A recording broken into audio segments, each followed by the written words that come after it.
Welcome to Sleep Drift Tales. Tonight the ocean calls. Rain falls softly on the deck. The ship rocks with the rhythm of the sea, an ancient rhythm that carries you into rest. This is your voyage, from wakefulness to calm, from the shore of the day to the deep of the night. Stay here with me. Breathe slowly. Let the sea hold you. Let the rain quiet your thoughts. If this journey brings you peace, you are welcome to subscribe and return each night. And I would love to know from where in the world you are listening tonight. Now close your eyes and let the ocean carry you into sleep. You step onto the deck of the passenger ship, and the rain greets you. The drops fall in steady rhythm against your face. They are warm, they are soft. Each one carries the scent of distant storms and endless water. You pause at the gangway's end. The wooden planks beneath your feet are dark with moisture. They gleam under the ship's lanterns.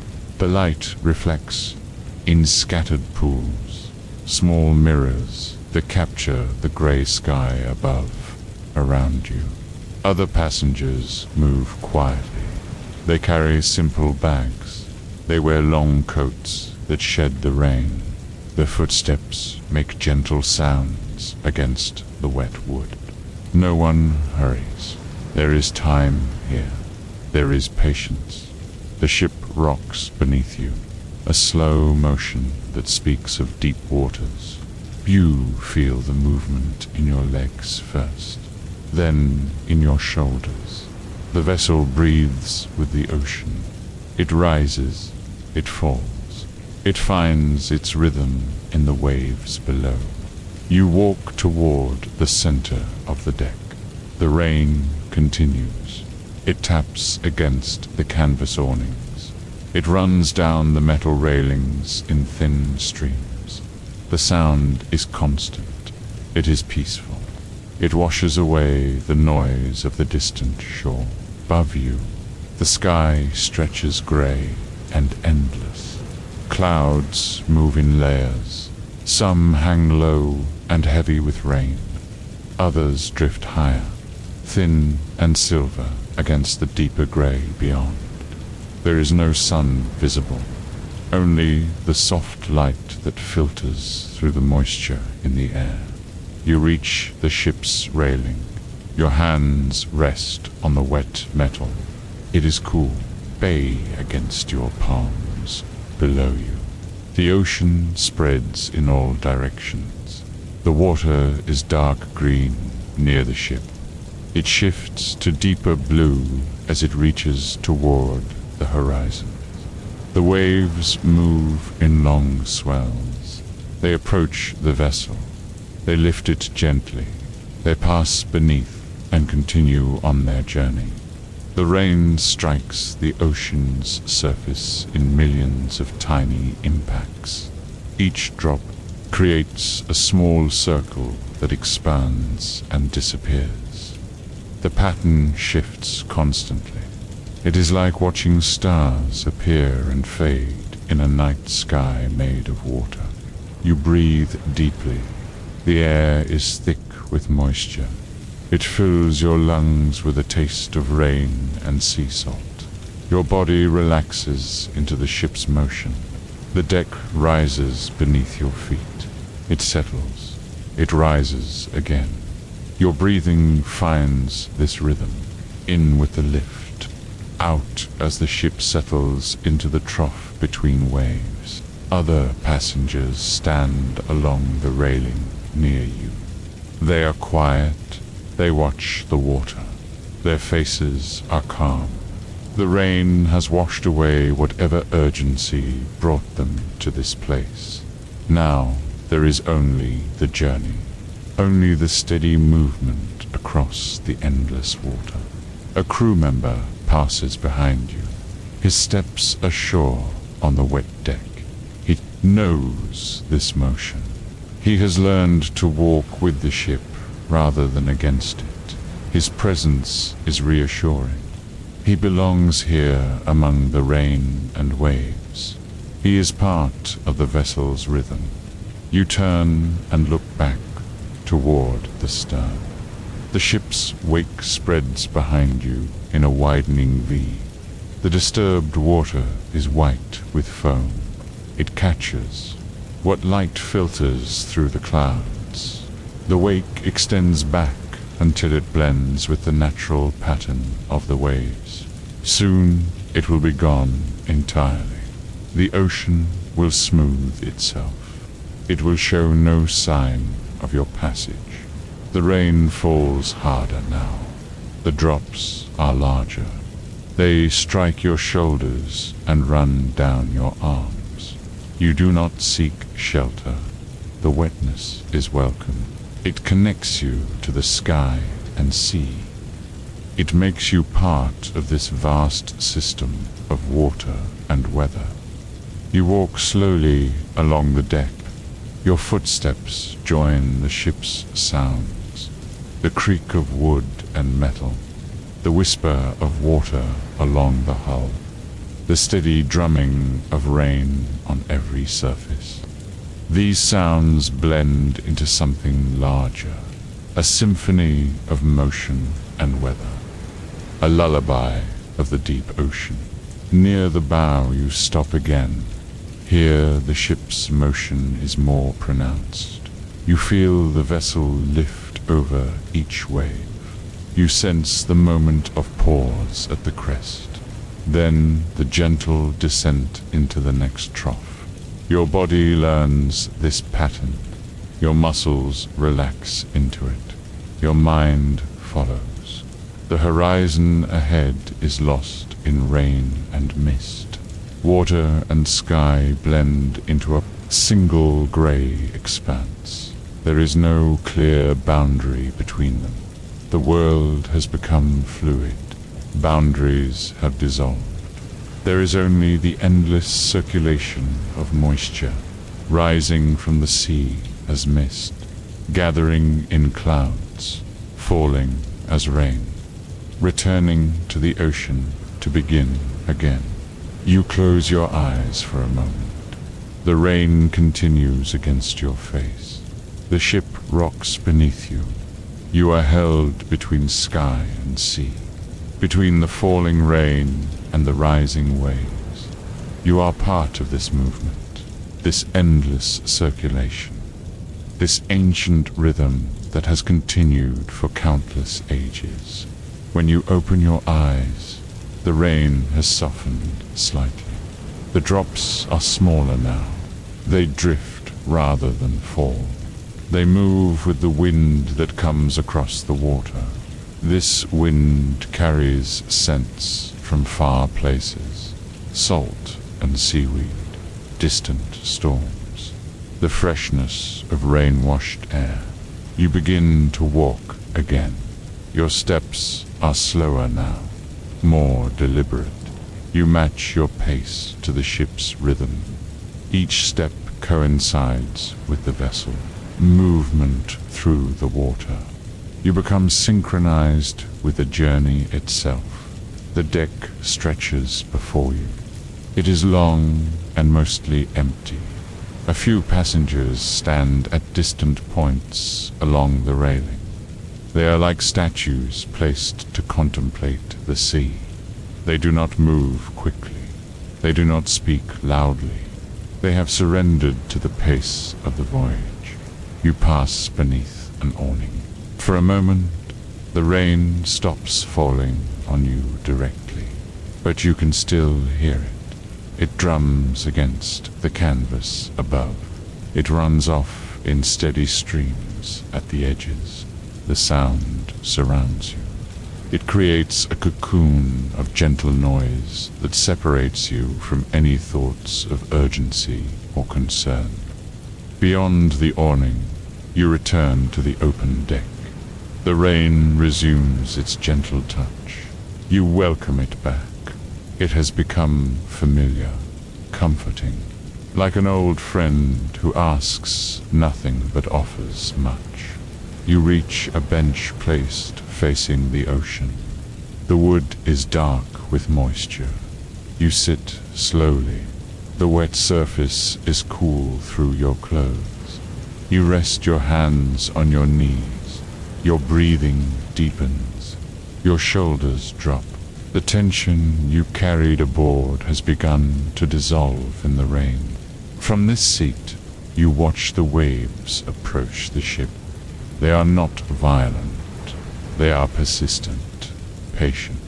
Each one is slightly different from the last. Some are higher. Some are broader. Some break into white foam as they meet the ship's hull.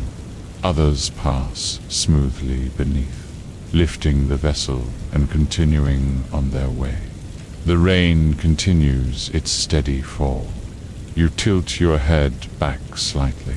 You let the drops strike your forehead, your cheeks. They run down your neck. The sensation is soothing, like gentle fingers touching your skin, like the ocean itself reaching up to greet you. Time moves differently here. Minutes stretch into longer periods. The ship's progress is measured not in speed, but in the steady accumulation of distance, wave by wave, rain drop by rain drop, breath by breath. You are crossing the ocean at the pace the ocean allows. You stand from the bench. Your clothes have grown heavier with moisture, but this does not concern you. The rain is warm. The air is gentle. Your body has adapted to this new environment. You are becoming part of the voyage. You walk toward the ship's superstructure. Here, doors lead to the interior spaces, to dining rooms and lounges. 2 corridors lined with cabin doors, but you are not yet ready to leave the deck. The rain continues to call to you. The ocean continues to teach you its rhythms.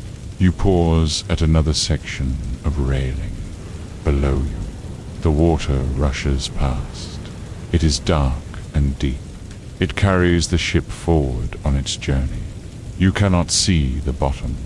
You cannot see anything but the surface, constantly moving, constantly changing.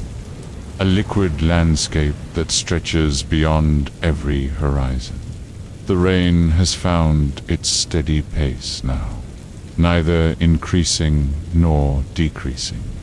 It falls with the reliability of breathing, of heartbeat, of waves upon the shore.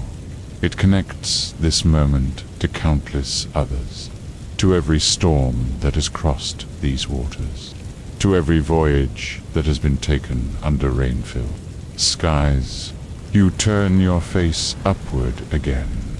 The drops fall directly into your eyes. You blink them away, but more come. The sky is generous with its moisture. It shares freely with the ocean, with the ship, with you. There is abundance here, no scarcity. No need to hoard or protect. Only the endless giving and receiving between sky and sea. Other passengers have moved inside now. The deck is quieter, more peaceful. You are among the few who remain to watch the rain and waves, to feel the ship's movement through the water, to breathe the moist air that carries the essence of the deep ocean. You begin to feel drowsy, not tired, but peaceful, relaxed. The constant motion has begun to work its magic. Your body sways gently with the ship. Your mind follows the rhythm of the rain. Your thoughts slow to match the pace of the voyage. You walk once more along the deck. Your steps are even slower now, more careful, not from concern for safety, but from a desire to stretch each moment, to feel each drop of rain, to experience each lift and fall of the ship through the waves. The horizon remains hidden in the grey distance, but this does not trouble you.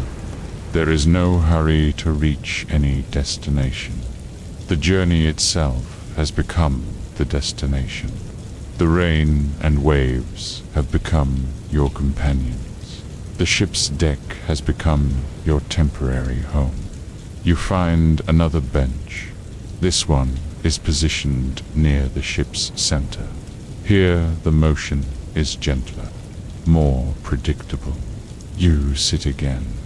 This time you close your eyes. The sounds surround you completely now. Rain on metal and wood, water rushing along the hull, the deep rumble of the ship's engines far below. These sounds blend into a kind of music, not melody, but rhythm. The rhythm of travel, of passage across vast distances, of time measured in the patient progress of vessels across patient seas. You breathe with this rhythm, in as the ship rises over a wave, out as it settles into the trough beyond. Your heartbeat adjusts. Your pulse finds the frequency of the ocean itself. You are becoming synchronized with forces larger and older than human time. The rain continues.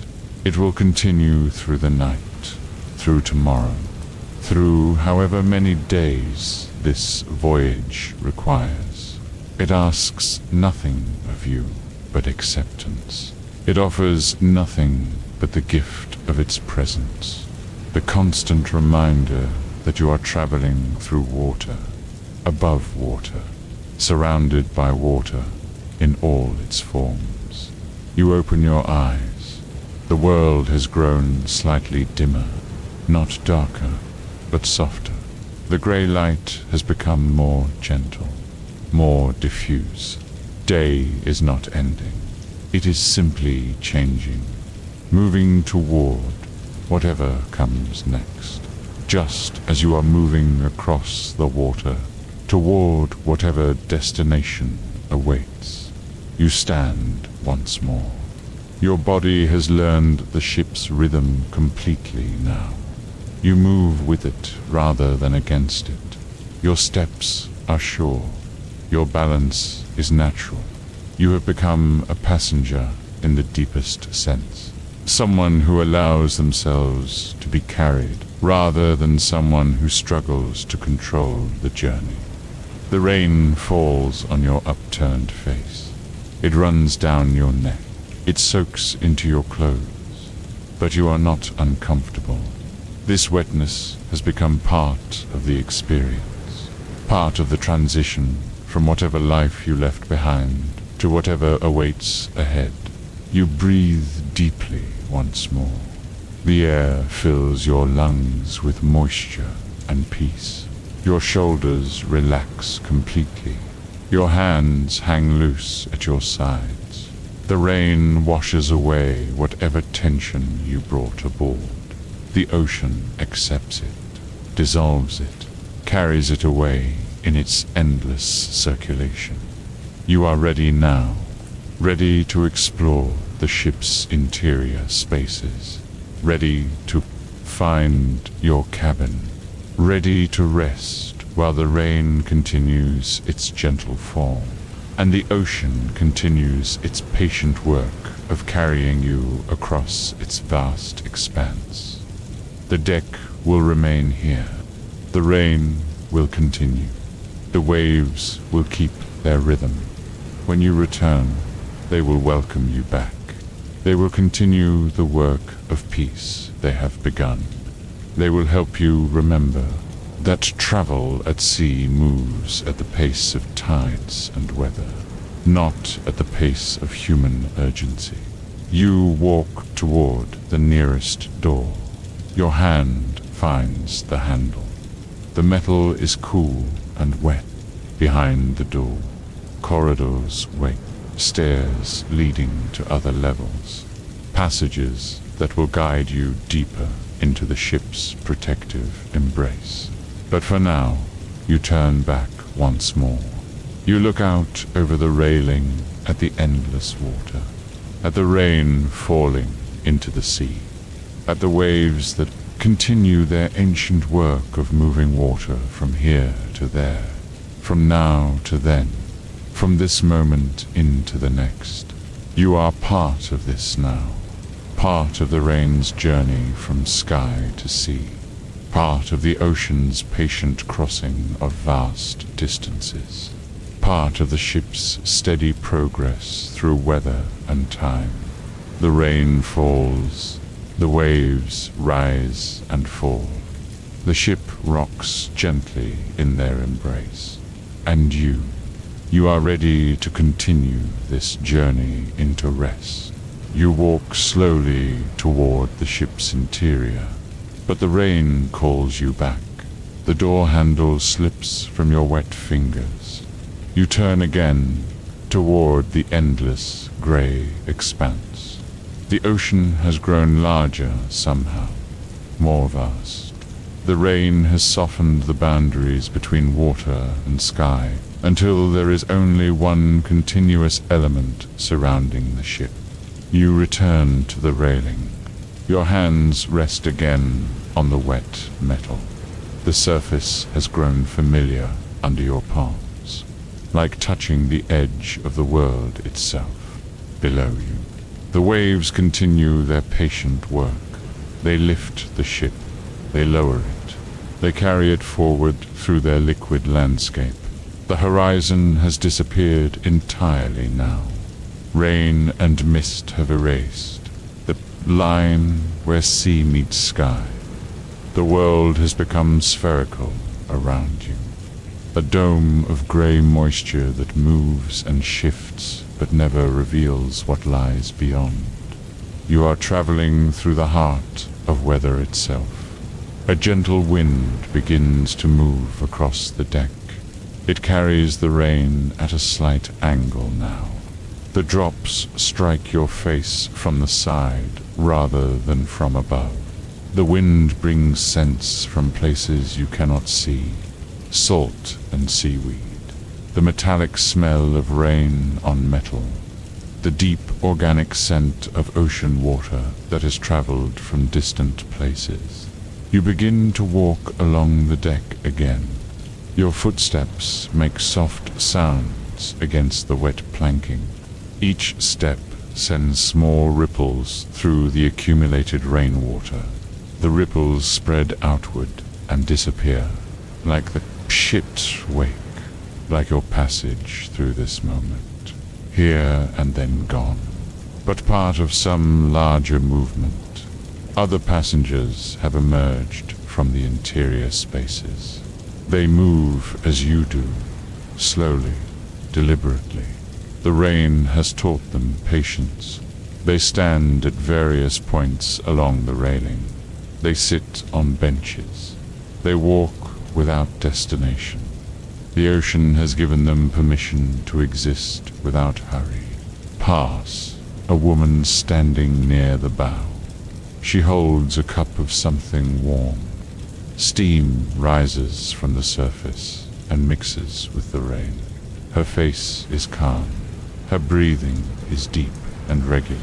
She watches the waves with the attention of someone reading a favorite book, finding new details in familiar patterns.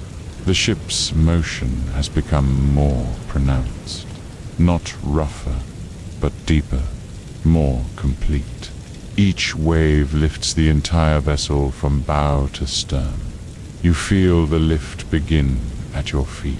It travels up through your legs, your torso, your shoulders, until your whole body participates in the ship's dance with the water. You find a section of deck where few other passengers have gathered. Here the rain falls with particular clarity. Each drop is distinct as it strikes the wooden planks. The sound is like gentle applause. like appreciation for the simple act of falling from sky to ship to sea. You lean against the railing and close your eyes. The rain continues against your face, but now you hear it differently, not as individual drops, but as a continuous presence, like breathing, like the whisper of wind through tall grass, like the soft rush of water over stones in a distant stream. The ship rises over a larger wave. The motion is slow and stately, like a great building learning to dance. You feel yourself lifted higher above the ocean's surface. For a moment, you are suspended between the falling rain and the rising water, part of the vast exchange between sky and sea. The ship settles into the trough beyond the wave. Your body follows the descent. Your knees bend slightly. Your shoulders adjust. You have become fluid yourself, responsive to forces larger than your own will, carried by currents you cannot see but can feel in every muscle. You open your eyes and look out across the water. The waves extend beyond sight in every direction. They move in long parallel lines, like furrows in a field that has no end. Each wave carries its own character, its own history, its own destination, somewhere beyond the gray horizon. Rain continues to fall into this moving landscape. Each drop adds to the ocean's vastness. Billions of tiny contributions to something immeasurably large. You watch the impacts spread across the surface, countless circles expanding and disappearing, a constantly changing pattern of connection between sky and water. The wind increases slightly. It pushes the rain into diagonal lines. These lines shift and move across the deck. They create moving curtains of water that alternately reveal and conceal different sections of the ship. You step through these curtains as you walk. Each one offers a moment of increased moisture, a brief intensification of the rain's presence. You reach the ship's stern. Here, the wake spreads behind you in its characteristic V shape. But the rain has begun to blur even this clear pattern.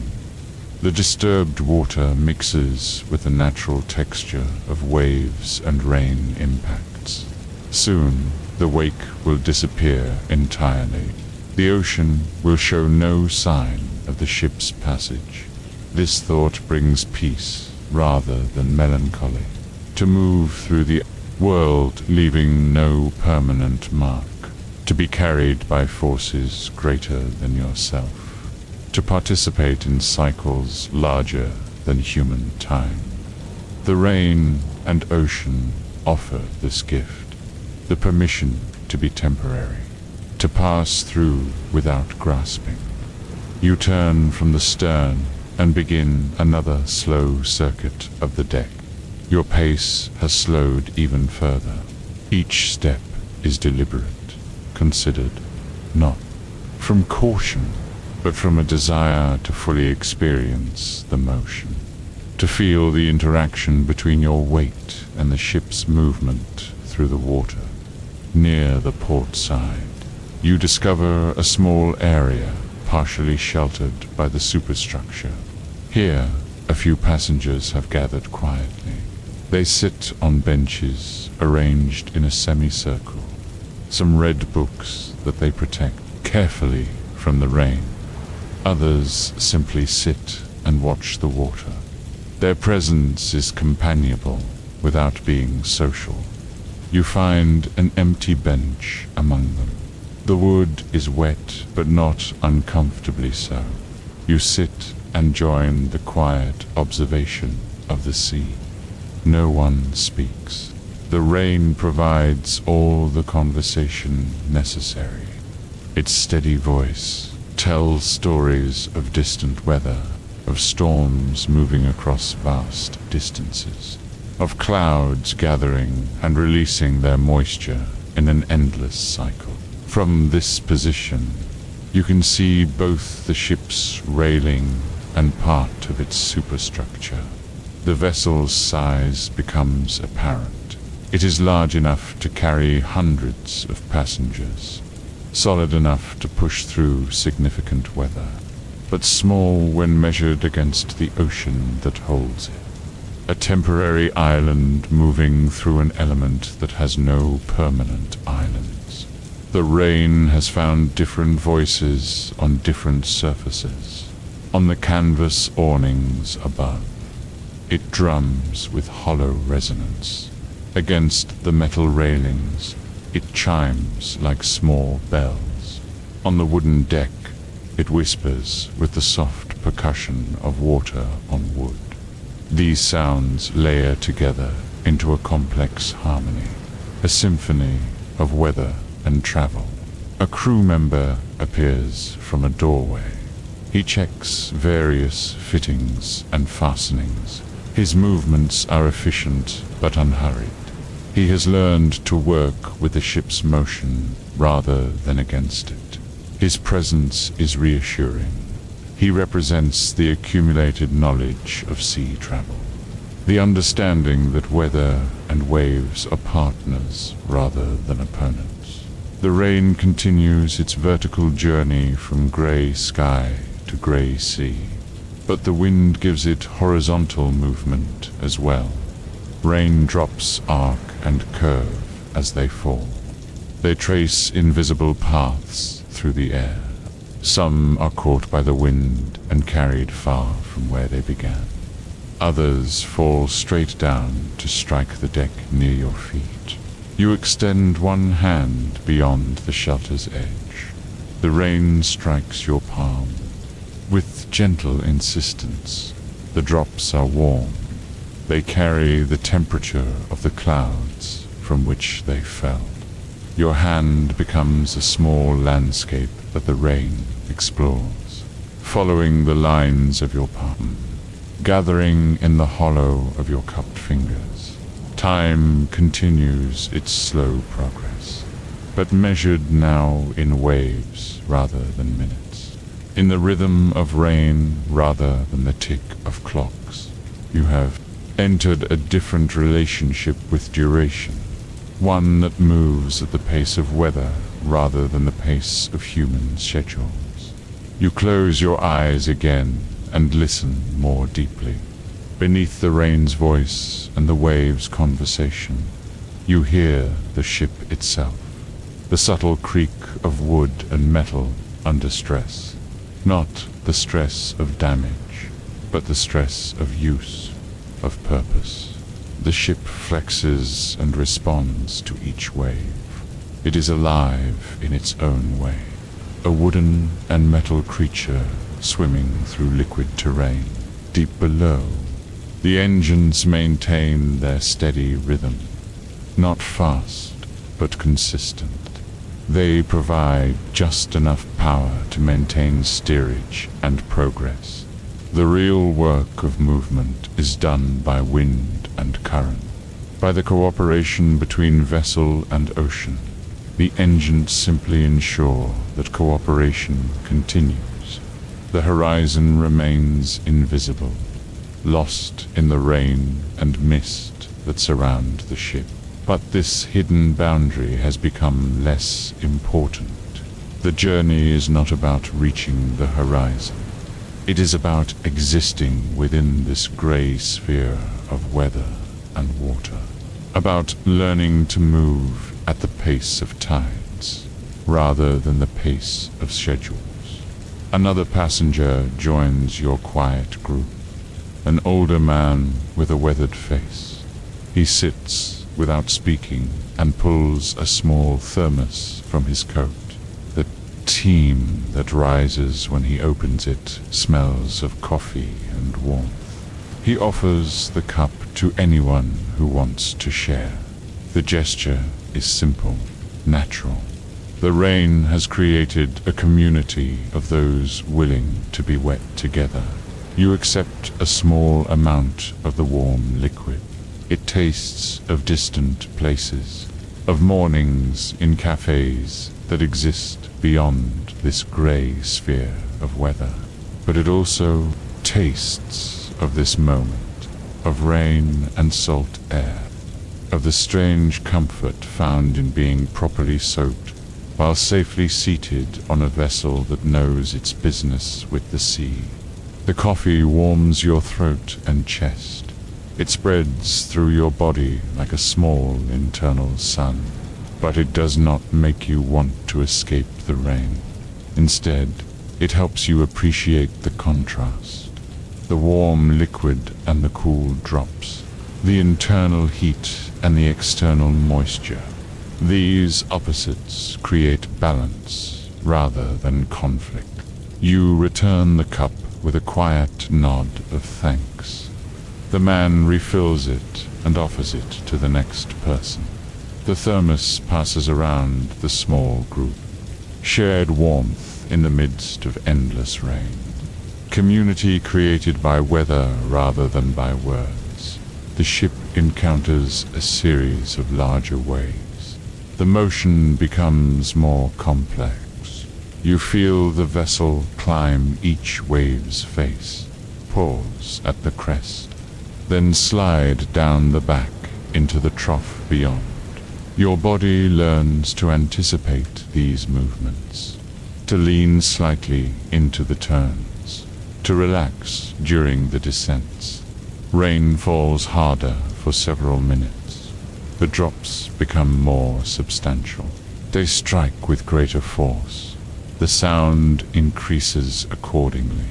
The gentle whisper becomes a more insistent voice, but still not violent, still not threatening, simply more present, more immediate.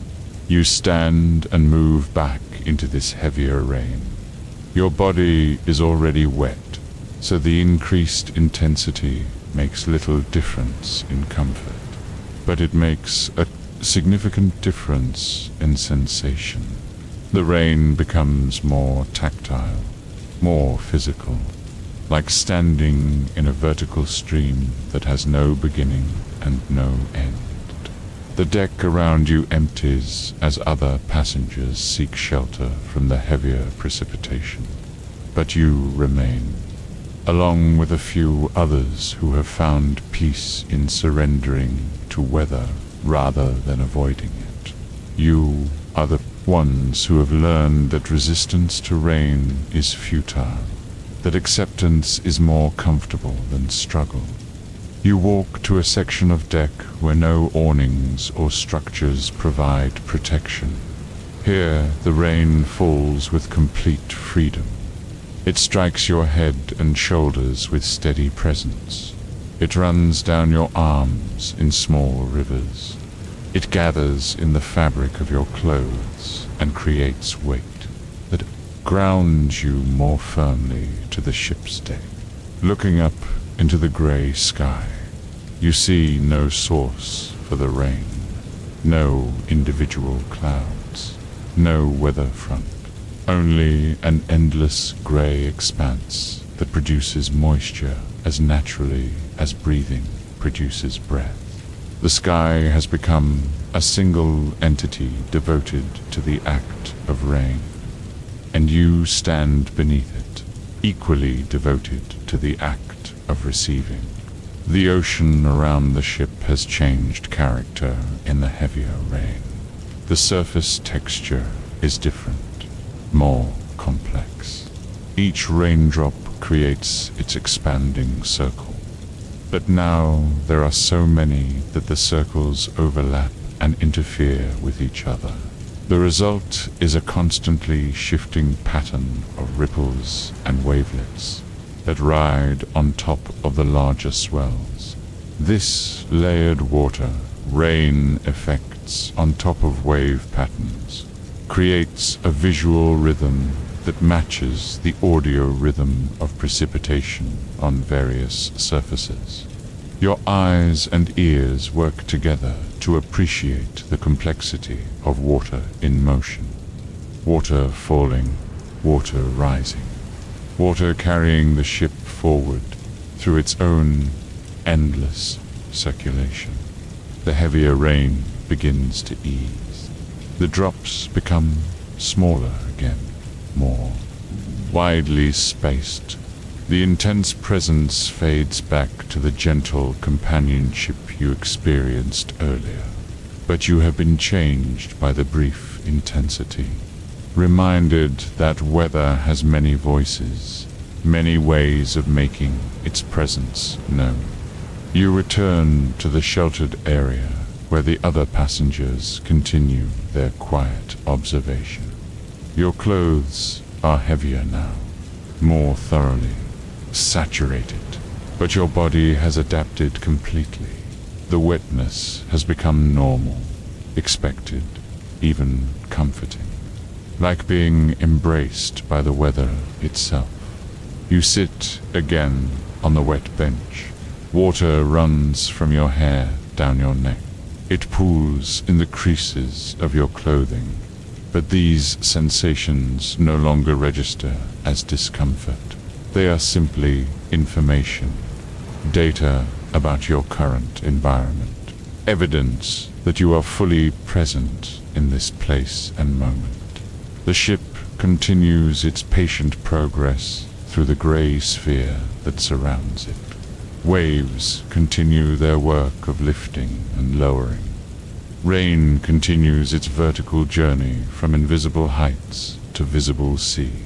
And you continue learning the patience that weather teaches, the peace that comes from moving at the speed of natural forces rather than human desires. You close your eyes and feel the rain continue against your face. Each drop is a small gift from the sky, a temporary visitor that touches your skin and continues its journey to the sea. You are part of its path now, part of the route water takes as it circulates through the vast system that connects cloud and ocean, sky and ship, rain and rest. The endless horizon waits beyond the grey, but it waits patiently, without urgency. It knows you will arrive when the ocean decides to reveal it, when the rain chooses to lift its grey curtain, when the ship completes whatever distance the waves require. Until then, there is only this movement through grey space, this gentle rocking between sky and sea, this rain that connects all things in its patient fall from height to depth. You breathe with the rhythm of waves. You rest in the embrace of weather. You trust the ship to carry you safely through whatever distance remains. The first rumble arrives like a whisper from the horizon. You lift your head from the bench where you have been resting. The rain continues its gentle fall, but something has changed. The air carries a new weight, a pressure that speaks of larger weather moving across the distant water. Thunder, not close, but present, somewhere beyond the grey curtain that surrounds the ship. The sound rolls across the ocean like a great wheel, turning slowly over stones. It rises and falls. It approaches and retreats. It promises change without threatening harm. You stand and walk to the railing. Your body moves easily now with the ship's rhythm.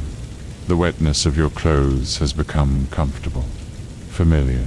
The rain has made you part of its world, part of the weather system that extends beyond every horizon. Other passengers emerge from doorways. They have heard the thunder too, but they do not appear concerned. Their faces show curiosity rather than worry. The distant rumbling has added interest to the voyage.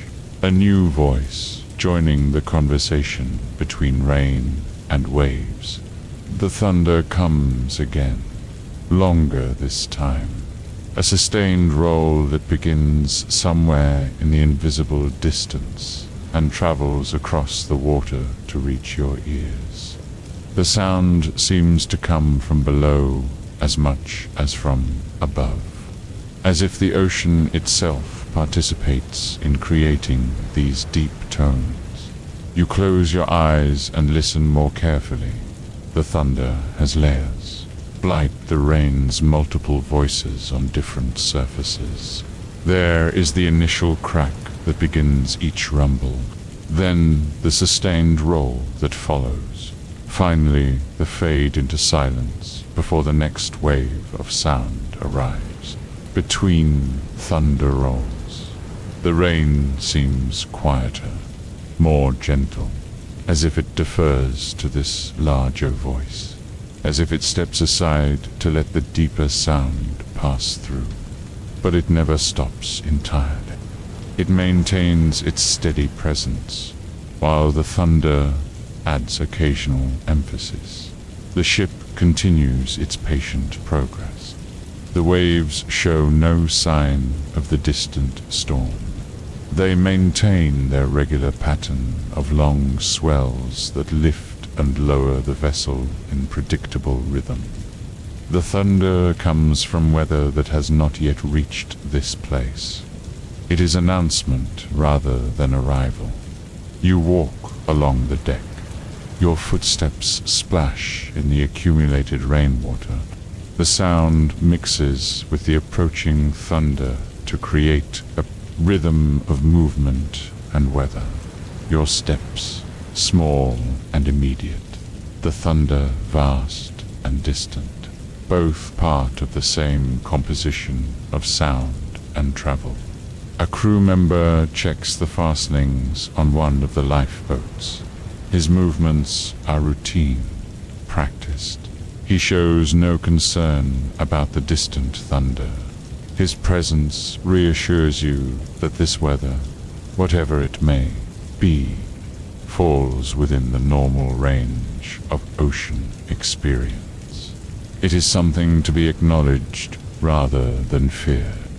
The thunder grows slightly louder, not closer necessarily, but more present, more substantial. You can feel it now as well as hear it.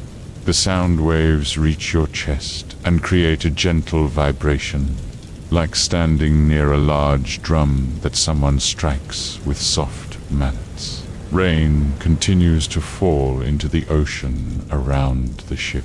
The surface remains textured with countless impacts. But now you notice how the thunder seems to emphasize this texture.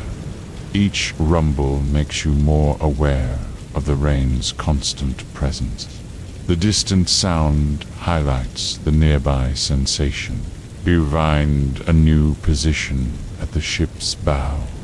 Here, the motion through the waves is most pronounced. You feel the vessel lift over each swell. You sense the momentary pause at each crest. You experience the gentle descent into each trough. The thunder adds a soundtrack to this motion, deep notes that match the ship's stately dance with the water.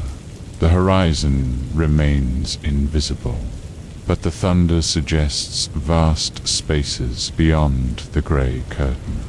Distances large enough for sound to travel and change character. Weather systems that span areas you cannot see but can sense through the rumbling that crosses the water. Another passenger joins you at the bow. A middle-aged woman with salt-stained glasses cleans them carefully and puts them back on. The lenses immediately begin to collect raindrops again. But for a moment, she sees more clearly. She smiles at the futility and beauty of trying to maintain clear vision in falling rain. "It sounds friendly," she says quietly. Her voice is the first human speech you have heard in some time. It sounds strange after the long conversation between rain and thunder, but also pleasant, a reminder that you share this experience with other conscious beings. You nod in agreement. The thunder does sound friendly, conversational rather than threatening, like a distant neighbor calling across a large yard. The sound invites attention rather than demanding it. It participates in the peaceful rhythm of the voyage rather than disrupting it. Thunder rolls again, longer and more complex this time. You hear multiple voices within the rumble, different pitches and timbres that suggest a storm system with many parts, some high and sharp, others low and sustained, all blending into a symphony of distant weather. The ship encounters a slightly larger wave. The bow lifts higher than usual. For a moment, you are elevated further above the ocean's surface. The thunder seems to come from all directions at this height, as if you have been lifted into the storm's conversation rather than simply listening from below. The ship settles back into the normal wave pattern, but the moment of elevation has changed your perspective. You realize that thunder travels not just across the ocean's surface, but through the air above it, through the gray dome that surrounds the ship. Sound moves in 3 dimensions here. It occupies the entire space between sea and sky. Rain continues to fall on your upturned face, but now each drop seems to carry some of the thunder's resonance, as if the sound has become part of the water itself, as if the storm system includes everything: rain and thunder and waves and wind, in one large pattern of weather and movement. You walk back along the deck. Your pace is even slower now, more contemplative. The thunder has added depth to the voyage. It has revealed the larger weather system of which this gray sphere is only a part. You move through something vast and complex, something that extends far beyond what you can see. The rumbling comes more frequently now, not louder, but more regular, like a heartbeat felt through the water and air. The rhythm is slow and patient. It matches the ship's movement through the waves. It creates a temporal framework for the voyage, a way of measuring progress through sound rather than sight. You pause at a section of deck where the rain falls with particular clarity. The thunder emphasizes each drop's impact, makes you more aware of the constant precipitation. The distant rumbling serves as a reminder that this gentle rain is part of larger systems, larger movements of moisture and energy across the ocean. Other passengers have distributed themselves around the deck. They stand and sit in various positions, all listening to the thunder, all participating in this expanded conversation between vessel and weather. The sound has created a community of attention, everyone focused on the same distant voice. A child appears briefly at one of the interior windows. She presses her face against the glass and watches the rain. Her breath fogs the window from inside. She draws small patterns in the condensation. Her presence reminds you that the ship carries many kinds of passengers, all ages, all levels of experience with ocean travel. The thunder continues its patient rumbling, but it does not grow closer. it maintains its distance. It remains a voice from beyond the horizon, rather than a presence overhead. This constancy is comforting. The storm exists, but it exists somewhere else. You can appreciate its sound without experiencing its intensity. You sit on one of the wet benches. The thunder makes an excellent accompaniment to rest. Its slow rhythm encourages deeper relaxation, longer breaths, more complete surrender to the ship's motion through the water. You close your eyes and let the distant rumbling wash over you like another form of rain. The sound seems to come from inside your body as much as from the sky. The low frequencies penetrate your chest. They resonate in your bone. They create a physical connection to the distant weather. You become part of the storm's sound field, even while remaining in the rain's gentleness. Minutes pass, measured in thunder rolls rather than clock time. Each rumble is slightly different. Some are sharp and brief, others are long and sustained. A few seem to echo off invisible surfaces before reaching your ears. The storm reveals its complexity through these variations in sound. The rain finds new voices as the thunder continues. On metal surfaces, it now sounds more musical, more like percussion accompanying the storm's bass notes. On canvas, it creates rhythm patterns that interact with the thunder's timing. On wood, it whispers counterpoint melodies that weave between the larger sounds. We stand and walk to the ship's stern. Here, the thunder seems to come more from ahead than behind.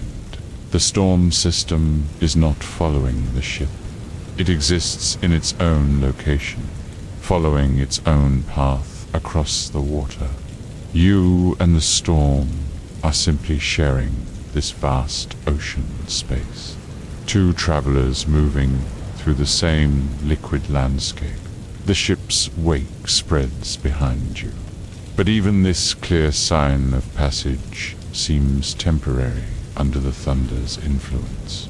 The sound reminds you of the ocean's vastness, of how small any single wake appears when measured against waters that extend beyond every horizon.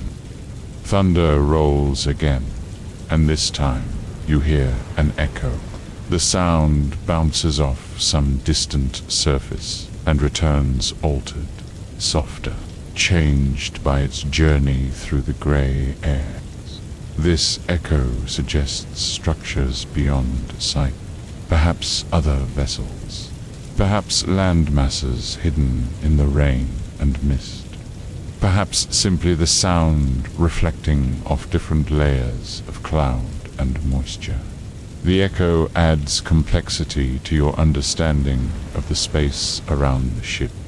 You are not traveling through emptiness. The gray sphere contains many elements, some visible, like rain and waves, others invisible, like the surfaces that return thunder to your ears after changing its character. You return to the center of the deck. Here, the ship's motion is most stable, most predictable. The thunder seems more balanced from this position, coming equally from all directions, surrounding the vessel with dissonant sound, rather than approaching from any specific point. Rain continues its vertical journey, but the thunder has made you more aware of its horizontal movements as well.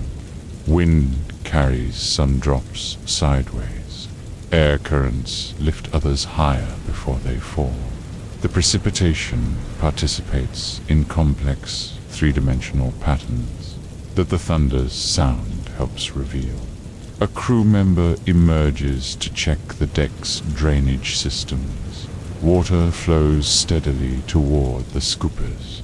It forms temporary streams that carry the rain back to the sea. These small rivers are part of the larger circulation. Water rises from the ocean as vapor, falls as rain, returns to the ocean through the ship's drainage. The thunder provides a soundtrack for this endless cycle. The rumbling grows more varied. Some sounds are sharp and brief, like breaking branches.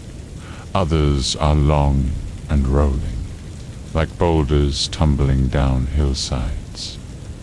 A few are so low they seem to come from the ocean floor itself. The storm system reveals its complexity through these different voices. You walk forward again. Each step sends ripples through the decks. Accumulated rainwater. These small circles expand and disappear, just like the rain's impacts on the ocean surface. You are part of the pattern now, contributing your own small disturbances to the larger rhythm of water in motion. Near the bow, you encounter the woman with the salt-stained glasses again. She has given up trying to keep them clear. Instead, she lets them re-accumulate on the lenses and watches how it changes her vision. The world becomes softer, more impressionistic. The thunder sounds clearer when seen through rain-blurred eyes, like looking through water at more water, she says softly. Her voice blends with the thunder's fade. Human speech and weather sound, creating a momentary harmony. You understand what she means. Everything has become liquid here. The falling rain, the rising waves, the gray air that fills the space between them. Even sound seems to flow like water. The thunder rolling in waves across the ocean, just as the ocean rolls in waves beneath the ship. Thunder comes again. Multiple voices layered together. You hear the storm's structure in these overlapping sounds. Different cells of weather activity, different distances, different intensities, all contributing to the single rumble that reaches your ears. The ship adjusts its heading slightly, not dramatically, but enough to change the angle at which waves approach the bow. The motion becomes subtly different. The thunder seems to shift position in response. Sound and sea work together to create constantly changing relationships between vessel and weather. Rain intensity varies with the thunder. During the loudest rumbles, the precipitation seems heavier, more present, as if the storm's voice encourages more aggressive rainfall. During quiet periods, the rain becomes gentler, more conversational. The two weather phenomena cooperate in creating atmosphere. You find shelter under a small overhang, but you do not seek to escape the rain entirely. Instead, you position yourself at the boundary between sheltered and exposed space. Half your body receives the rain directly, half remains dry. The contrast helps you appreciate both states. From this position, you watch other passengers make their own accommodations with the weather. Some seek complete shelter, others embrace complete exposure. A few, like you, find positions that allow both experiences simultaneously. There is no correct response to rain and thunder, only personal choices about how to engage with weather. The thunder's echoes become more prominent. They return from multiple directions now. The sound bounces off various invisible surfaces before reaching your ears. These echoes create a sense of enclosed space within. The grey vastness, as if the ship travels through a vast cathedral built from mist and sound. You close your eyes and listen more carefully to the echo patterns. Some return quickly, suggesting nearby surfaces. Others take longer, indicating more distant reflections. The thunder reveals the hidden architecture of the space around the ship. Invisible walls and boundaries that exist only in sound. The rain on your exposed arm grows warmer. The storm system is changing the air temperature, bringing warmth from whatever southern waters it has crossed. The drops carry this heat against your skin, each one a small messenger from distant weather patterns. Thunder rolls longer this time. The sound sustains itself for nearly a minute, rising and falling in volume but never completely fading. During this extended rumble, you feel connected to the storm system's vast scale, to weather patterns that span hundreds of miles, to movements of air and moisture that dwarf the ship's small progress. The extended thunder finally fades. The silence that follows seems deeper than before, more complete. The rain's gentle voice returns to prominence, but it has been changed by its interaction with the larger sound, made more musical, more rhythmic, more aware of its role in the broader composition. You step back into full rain exposure. The drops feel different now, more intentional, as if they carry messages from the thunder that created them. Your skin receives these liquid communications. Your body becomes a receiver for weather information that has traveled across vast distances. The ship encounters a series of larger waves. The motion becomes more complex, more three-dimensional. You feel yourself lifted and lowered, tilted gently from side to side. The thunder emphasizes these movements, makes them seem more significant, more connected to the larger forces that govern ocean travel. Rain runs down your face in small streams. It follows the contours of your features. It finds the paths of least resistance. You become a landscape that the rain explores, a temporary geography that diverts and channels water on its journey from sky to sea. Another thunder roll begins while you are at the peak of a wave's lift. The sound seems closer at this elevated position, more immediate, as if height above the ocean surface brings you nearer to the storm's source. The ship settles back into the trough, and the thunder retreats to its previous distance. You understand now that the storm maintains its position in the larger weather system. It does not approach or retreat randomly. It follows patterns governed by pressure and temperature, by wind direction and ocean current. The thunder provides information about these invisible forces. It maps the movement of weather systems too large to see in their entirety. The rain begins to ease slightly. The drops become smaller, more widely spaced, but the thunder continues with unchanged intensity. The storm system's voice remains constant, even as its precipitation varies. This independence reminds you that weather operates according to complex rules. Simple cause and effect do not explain the relationships between different atmospheric phenomena. You walk to a new section of deck here. A small group of passengers has gathered to listen to the thunder. They stand in a loose circle, not talking, but sharing the experience of distant sound. Their presence creates community without requiring conversation. The thunder provides all the communication necessary.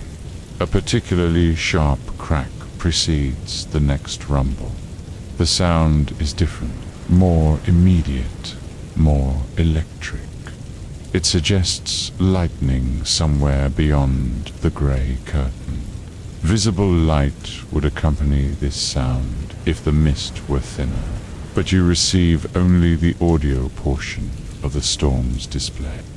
Thunder without lightning, like hearing applause without seeing the performance. The sharp crack echoes more distinctly than the rolling sounds.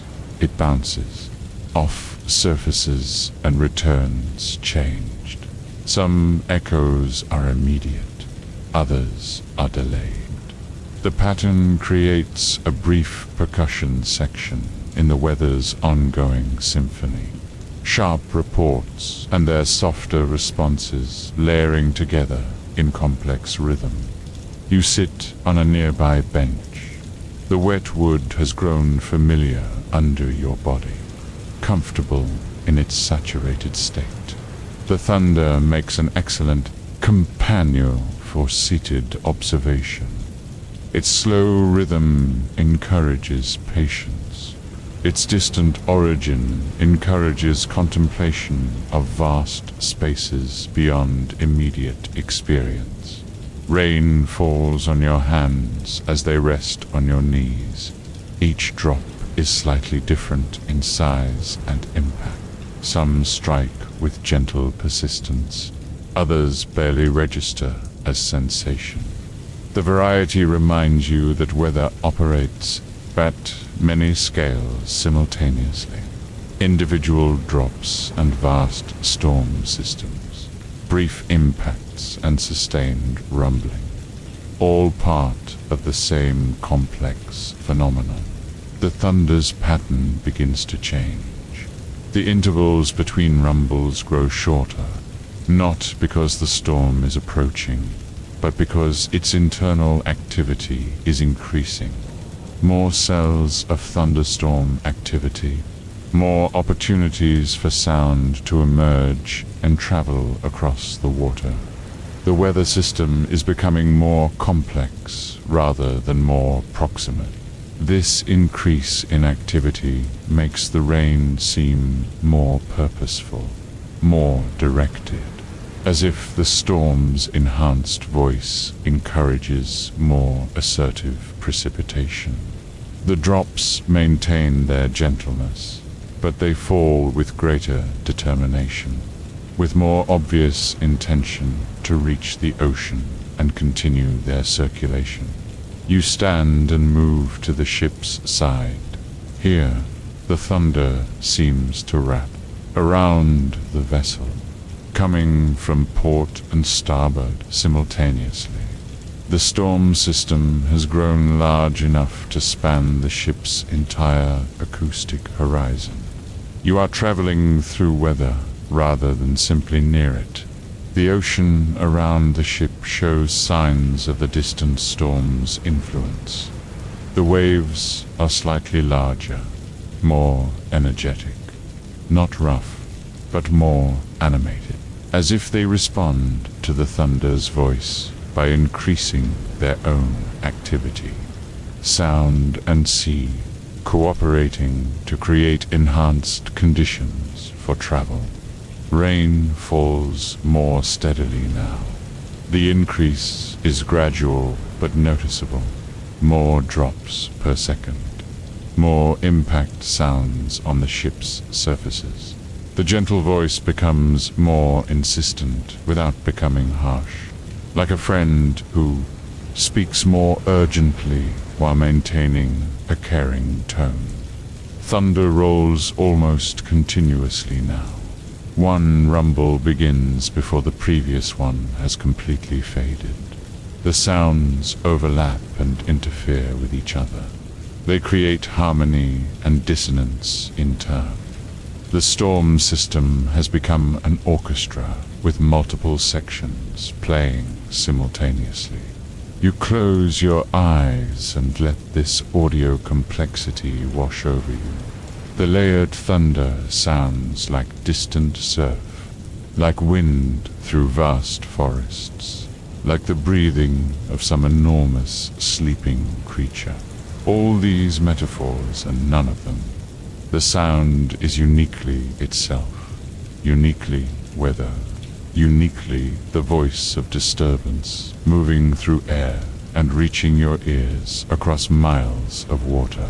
The ship rocks more pronouncedly now, not roughly, but with greater amplitude. Larger waves create longer periods of lift and descent. The thunder emphasizes these motions, makes them seem more significant, more connected to the cosmic forces that govern the relationship between vessels and the sea that carries them. You open your eyes. The rain has increased enough to create visible streams running down the ship's surfaces. Water flows along railings. It cascades from awning edges. It forms temporary waterfalls wherever height and gravity cooperate to create vertical flow. The ship has become a sculpture that the rain continuously reshapes. Other passengers begin to seek more substantial shelter. The increased precipitation encourages retreat to interior spaces. But you remain on deck with a few others who have found peace in weather rather than protection from it. You are the ones who trust the storm to remain appropriately distant, who appreciate thunder as music rather than threat. The rumbling continues its complex pattern, sometimes unified, as if the entire storm system speaks with one voice, sometimes fragmented, as if different weather cells contribute individual statements to a larger conversation. The variety keeps your attention engaged. Each thunder roll brings something new to hear. You walk slowly around the deck's perimeter. Your circuit takes longer now because you stop frequently to listen, to feel the ship's motion through pit-enlarged waves, to appreciate the rain's increased presence on your skin. Time moves at the pace of weather rather than the pace of human schedules. The thunder grows more musical. The sustained rumbles develop melody lines within their overall sound. High frequencies that rise and fall. Low frequencies that provide harmonic foundation. Middle frequencies that carry the primary rhythm. Weather reveals its compositional sophistication to those who listen carefully. Rain collects in your clothing and adds weight to your movements. But this weight is welcome. It grounds you more firmly to the ship's deck. It makes you more participant and less observer in the weather system's activity. You carry part of the storm's moisture with you as you move. You become a temporary reservoir in its vast circulation. Lightning flickers somewhere beyond the gray curtain. You see no direct flash, but the rain-filled air brightens momentarily.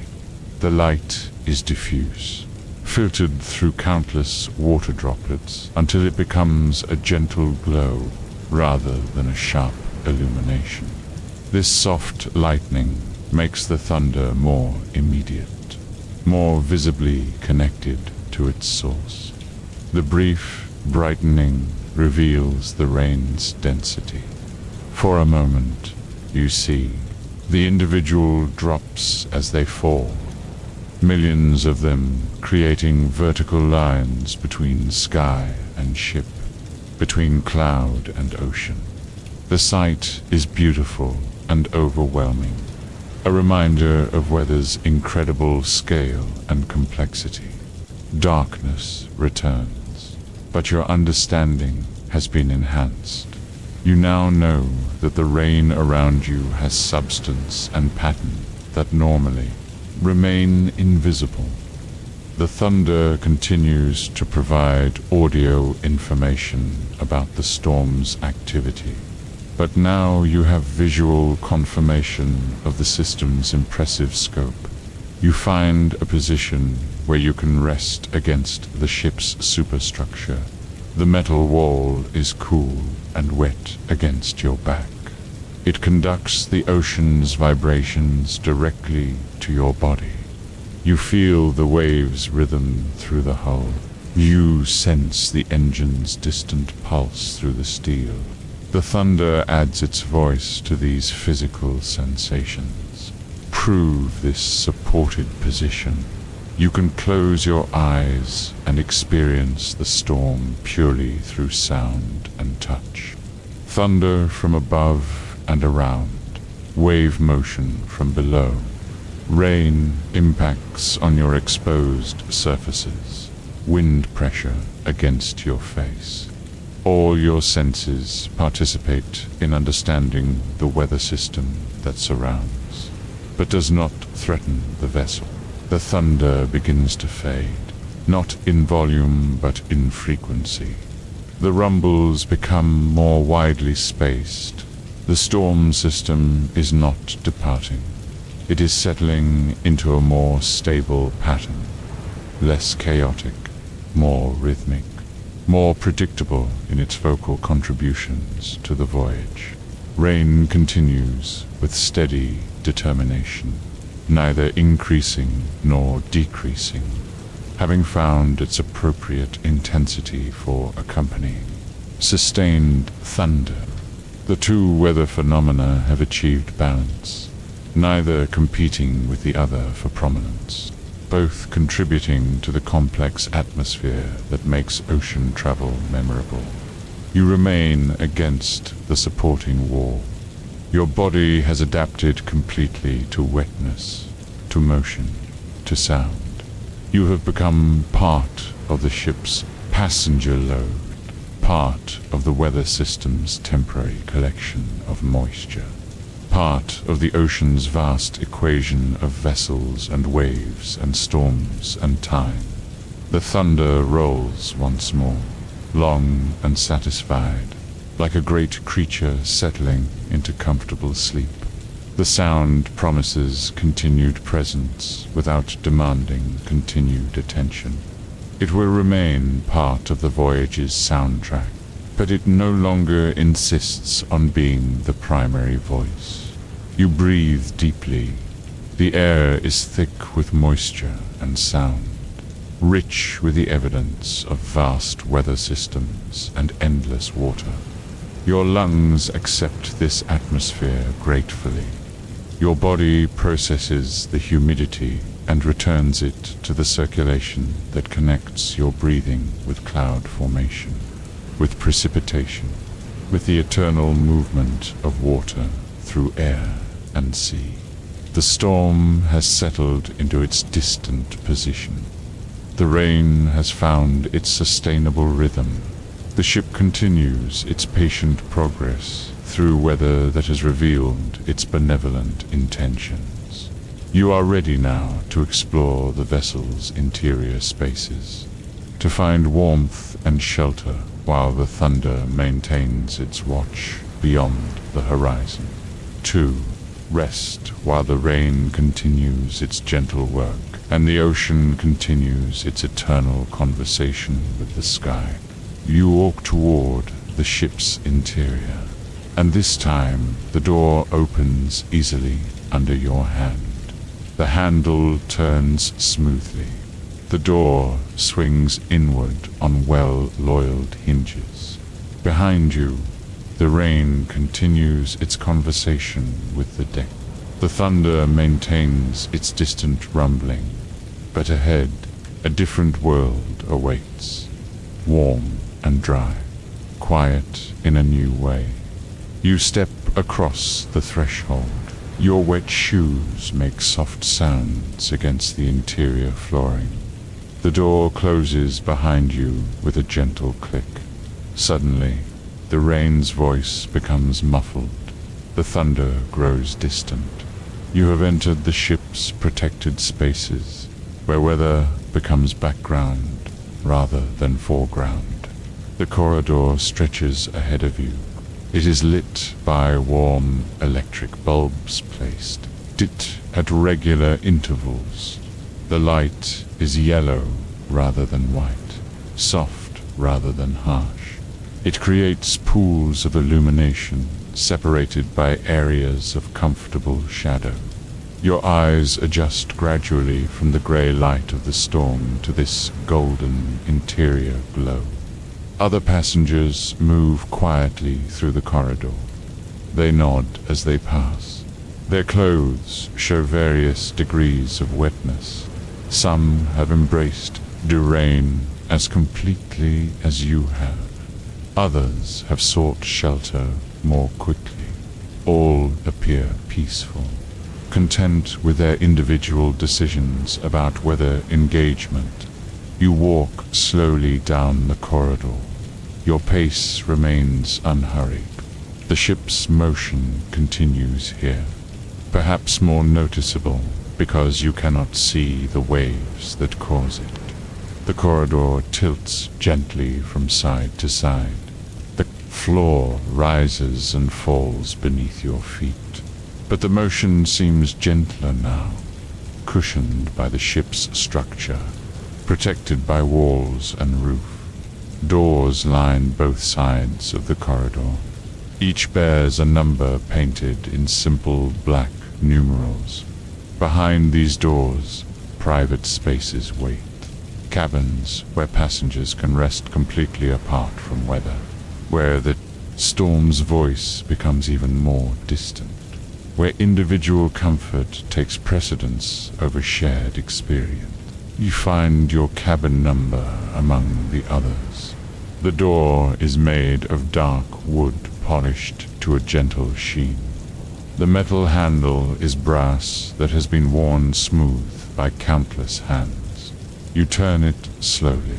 The mechanism operates with precision, with the satisfying resistance of quality hardware.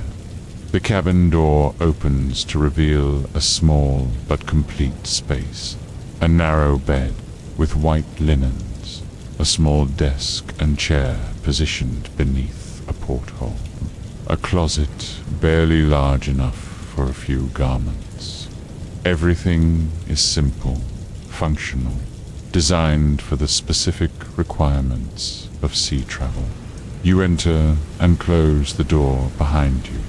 The space embraces you immediately, not with luxury, but with appropriate scale, with everything necessary and nothing superfluous. The cabin understands its purpose, to provide personal shelter while the ship provides transportation. The porthole draws your attention immediately. It is circular, like a small window cut from the ocean itself. Beyond the thick glass, rain streams in diagonal lines. The water trails follow paths determined by wind direction, band the ship's movement through the waves. The glass becomes a canvas where weather creates constantly changing abstract patterns. You approach the porthole and look out. The view is limited but profound.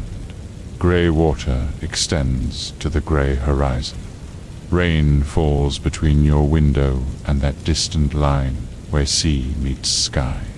The thunder's light occasionally brightens this view, but only slightly, only enough to remind you that weather continues its complex activities beyond your small circle of protection. The ship rocks gently. the porthole's view shifts accordingly.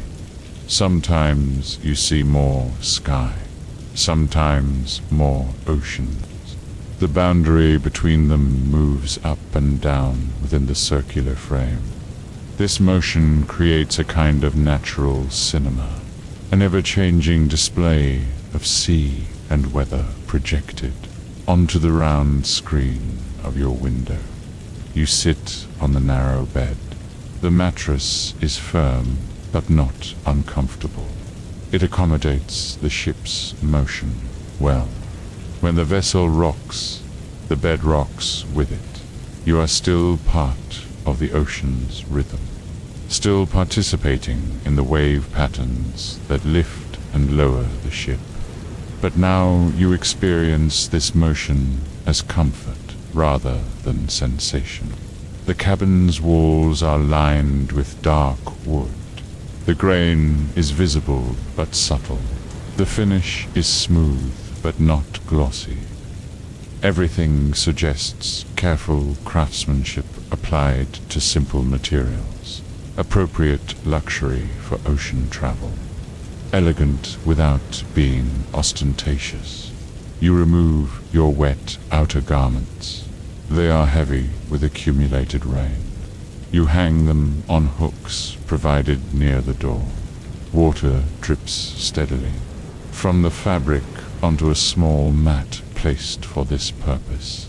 The sound is familiar, like the rain outside, but smaller, more personal, more immediate. In your lighter clothing, you feel the cabin's warmth more directly. The air is several degrees warmer than the deck outside, not hot, but comfortably temperate. The temperature difference helps your body understand that you have moved from one environment to another, from weather engagement to weather shelter. You return to the porthole. Rain continues its diagonal streaming across the glass, but now you watch it from a position of complete dryness. The contrast is pleasant. You can appreciate the rain's beauty without experiencing its wetness.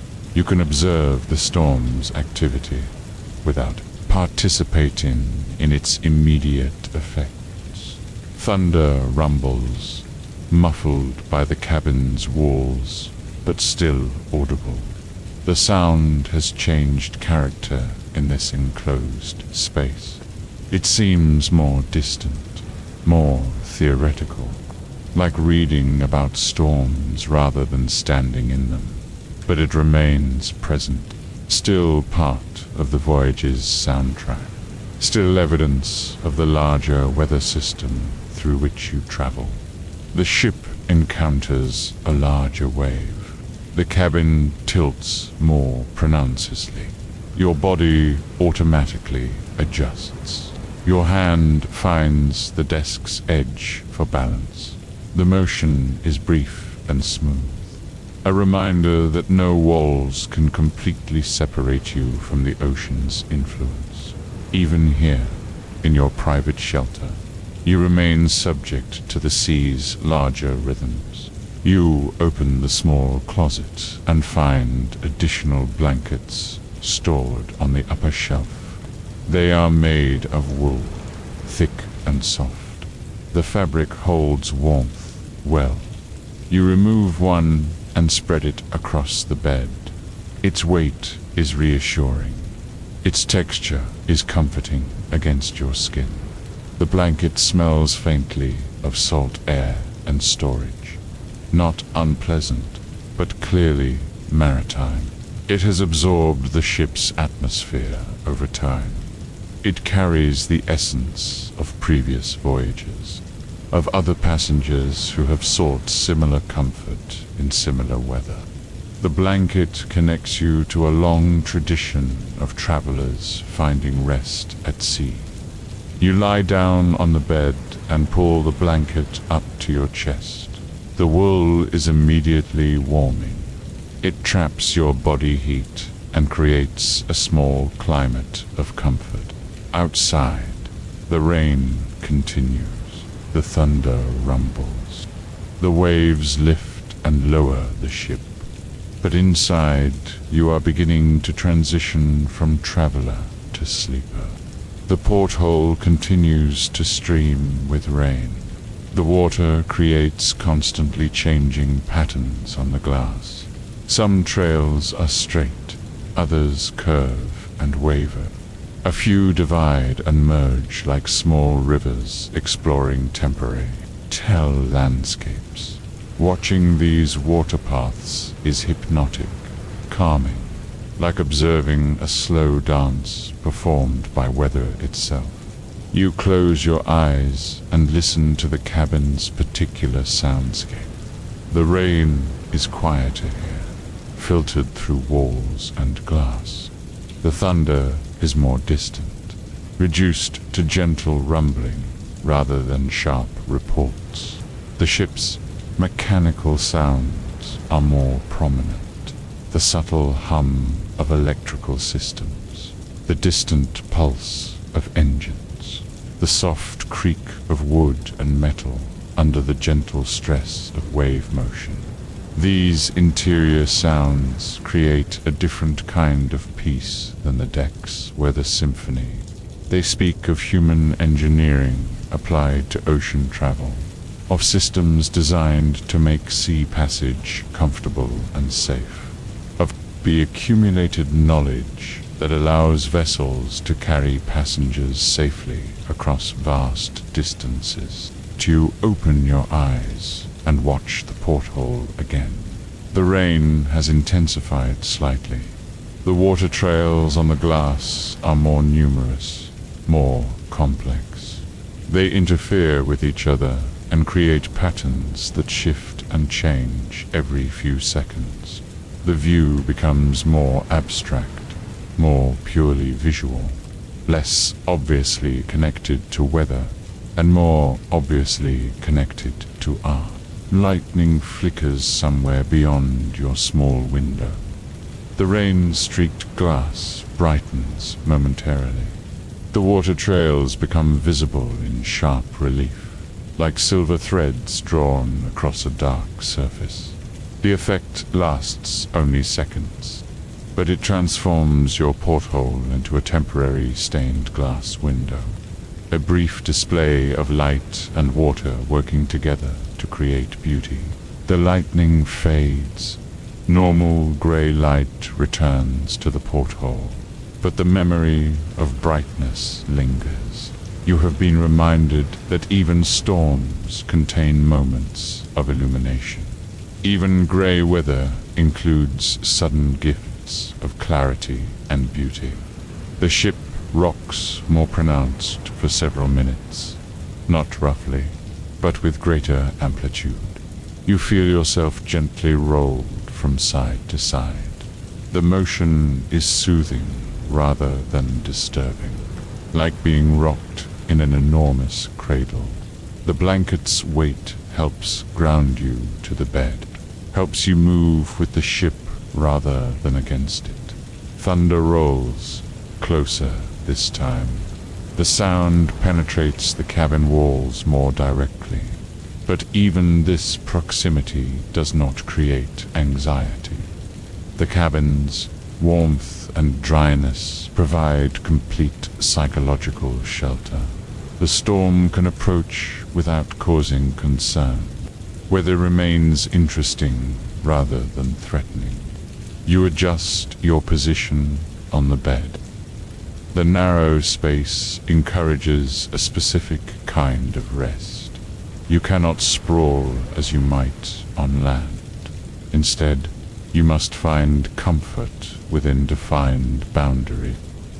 This limitation becomes part of the cabin's embrace. It holds you gently but firmly. It defines your space within the larger space of ship and ocean. Rain continues its streaming patterns on the porthole glass, but your attention to these patterns begins to fade. Your eyes grow heavy, your breathing deepens. The visual display continues, but you observe it less consciously, more dreamily, as if the rain's movement on glass becomes part of your transition toward sleep. The cabin's warmth penetrates your body completely now. The wool blanket has created a microclimate of comfort. Your damp hair begins to dry. Your rain-cooled skin returns to normal temperature. You are transforming from a weather-engaged traveler to a sheltered sleeper. Outside, the storm maintains its distant presence. Thunder continues its patient rumbling. Rain continues its diagonal streaming across your window. Waves continue their lifting and lowering of the ship. But these activities become increasingly remote, increasingly background to your growing drowsiness. The porthole's view grows softer in your vision. The rain trails become less distinct. The patterns of water on glass blur into general impressions of movement and moisture. Your eyes no longer track individual drops or specific trails. Instead, they register the overall rhythm of precipitation, the general sense of weather in motion.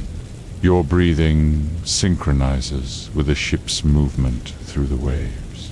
In as the vessel rises over a swell, out as it settles into the trough beyond. This breathing pattern is slower than your normal rhythm, more deliberate, more connected to the ocean's own respiratory cycle of waves and wind. The thunder's rumble becomes a kind of lullaby. Its low frequencies resonate in your chest.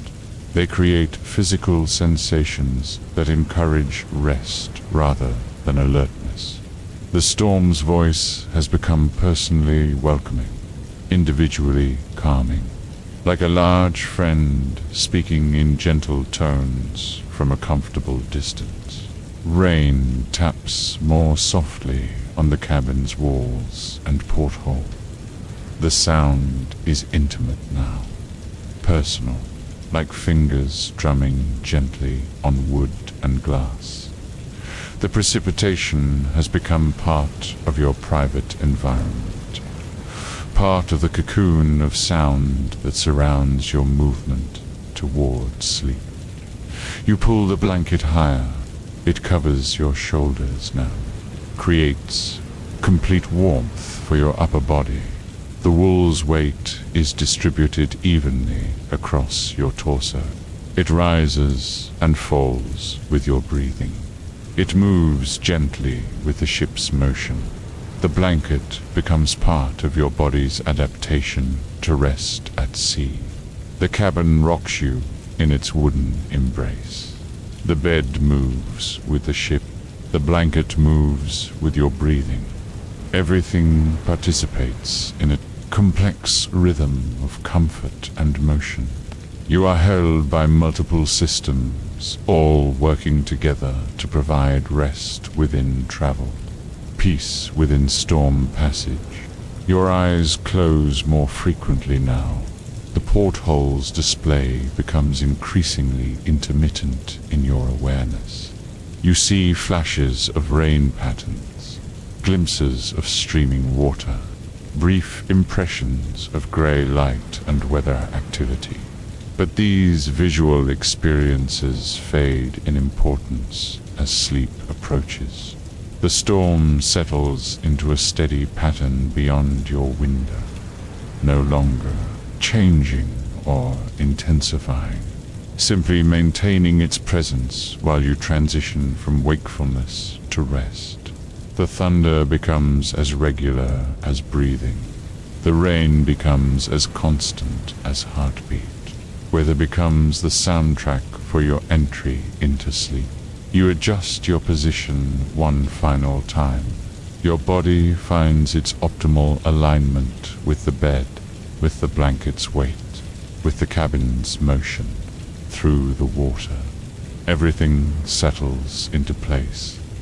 Everything prepares for the deep rest that ocean travel encourages, that storm passage facilitates, that the gentle rocking of ships makes possible. The cabin holds you in its warm embrace. The rain continues outside your window. The thunder continues beyond the horizon. The ocean continues its patient work of carrying the ship across vast distances.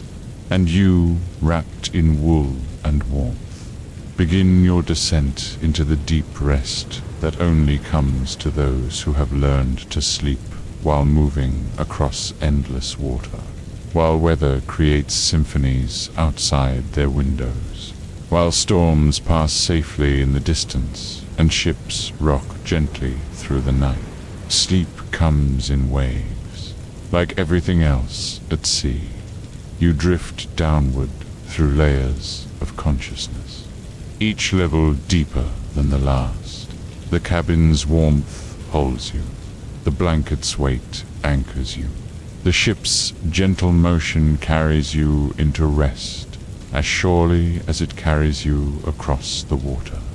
Dreams begin as fragments, images of rain falling upward into grey skies, sounds of thunder that sing instead of rumble, the sensation of floating while lying still.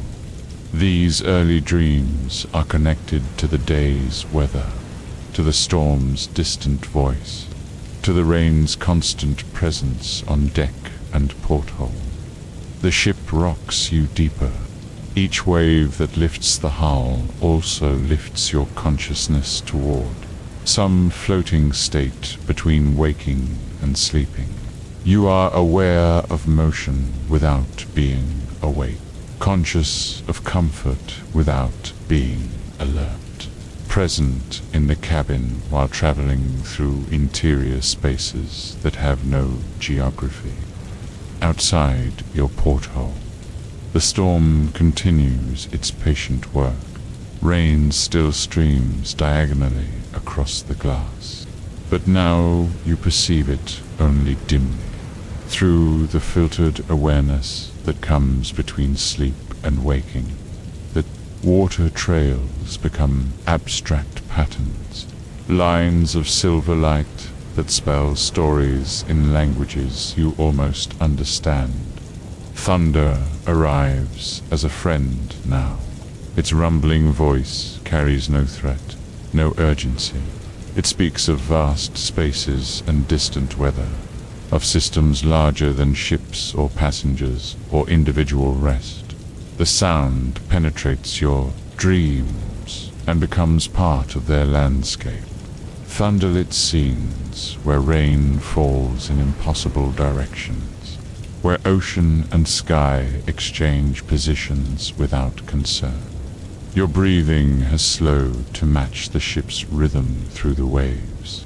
Long inhalations as the vessel rises, extended exhalations as it settles into each trough. This synchronized breathing draws you deeper into rest, into harmony with the ocean's own respiratory pattern. You breathe with the sea itself, now, part of its circulation between surface and depth. The cabin seems to expand in your drowsing consciousness. The small space becomes vast.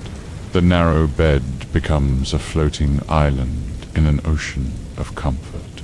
The porthole becomes a window into infinity, where rain and stars exist simultaneously, where storms create beauty instead of disturbance.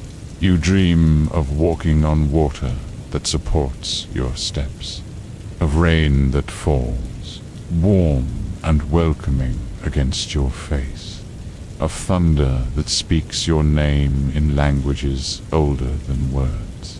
These are not anxious dreams.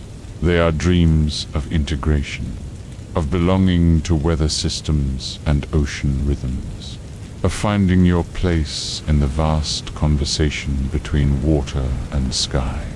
The ship's engines pulse far below your cabins.